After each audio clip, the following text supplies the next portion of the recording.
Og han sannsyn som jeg har valgt å sunge til nummer 644, han løyer og er fylgje, og jeg har sunget han ofte før.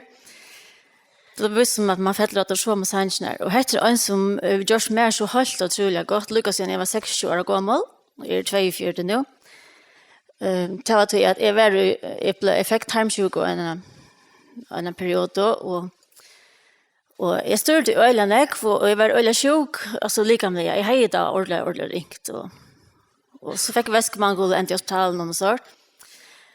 Og frem til virka i øyne, jeg hadde 2 små bøtten, og jeg styrte helt og trolig for at jeg ikke skulle være tjata, men han lytte var bare 8 år, eller knapt 2. Og alltså att det här är verkligen väldigt till att man kan alltså man ska säga alltså att vi pjusar styra åt löven och vi klarar inte lycka väl. Alltså vi kunde så helt otroligt löta till James Stitches. Att vi kunde pröva få oss sin ekonomisk kontroll av allt det här men alltså vi tar inte reje och akkurat hälso eller omstöven som kan hända och ödlon och det enda som vi kan göra det här är att ge vad det är till god.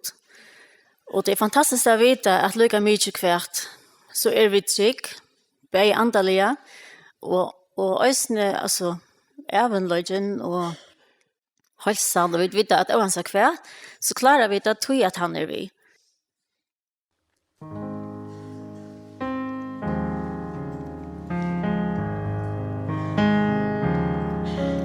Jeg vet og hvert mer bojar, Guds nøye fjeller til.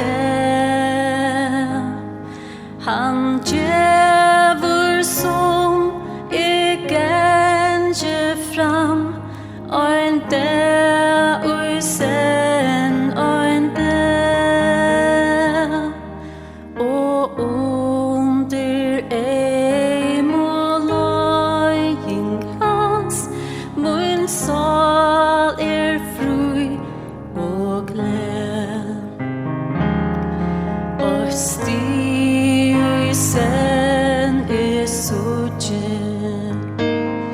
og morgen nøydest mer, og brotna egen kraft og ra, Herren morgen nær, og djøgnum myrskre kallar han, og med at fylgja ser.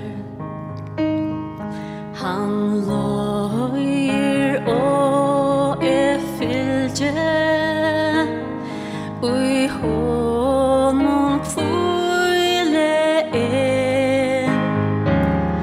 Tu syngur salmen det det, han veit mun vei. Tu syngur salmen det han veit mun vei. Og lukka oi vita,